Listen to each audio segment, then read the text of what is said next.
थी, नमक की आवश्यकता थी।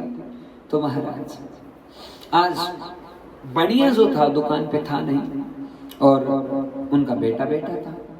तो जैसे ही निकला, संत निकले वहां से, तो संत ने कहा कि भैया हमको थोड़ा सा पुड़िया में नमक चाहिए। हाँ,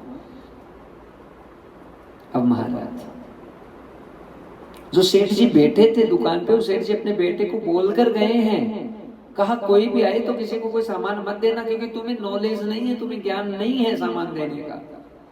अब ये तो कह दिया। अब सेठ जी तो कोई काम में चले गए थे, यहाँ पर वो संत आए और आकर कहा अरे भैया नमक दे दो, नमक दे दो।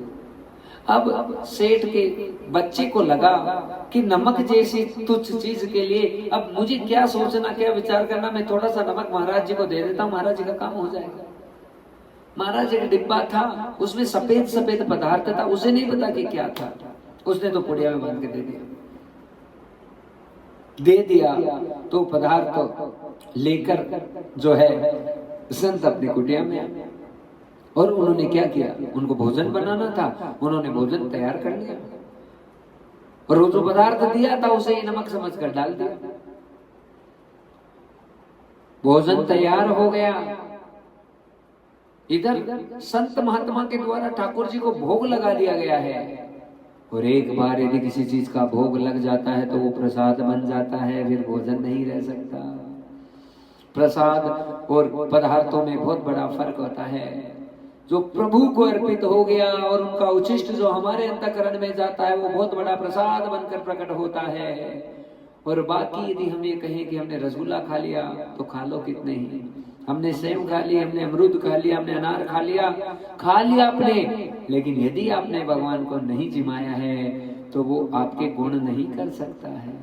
हाँ, ये हम नहीं कह रहे हैं, ये शास्त्र कह रहे हैं, अन्नादि भवन्ति भूतानि यज्ञ कर्मं समुद्भवे। अर्जुन, सबसे बड़ा यज्ञ वही है कि जब अन्न तैयार हो जाता है और मेरे प्रति विशेष भाव करके जब उसी भोजन को ग्रहण किया जाता है, तो उस एक एक भोजन की जो कोर है मुख में जाती है, तो वो एक यज्ञ के समान उसका सबसे बड़ा फल प्राप्त हो जाता है। यज्ञ कर्म समुद्भव है, यज्ञ के समान ये, और ये सबसे बड़ा यज्ञ है अन्न को भोजन को प्रसाद बनाकर उसे ग्रहण करना। आज संत ने यही किया, ठाकुर जी को भोग लगाया और लेकर उसे बैठे। अब तो महाराज सेठ जी दुकान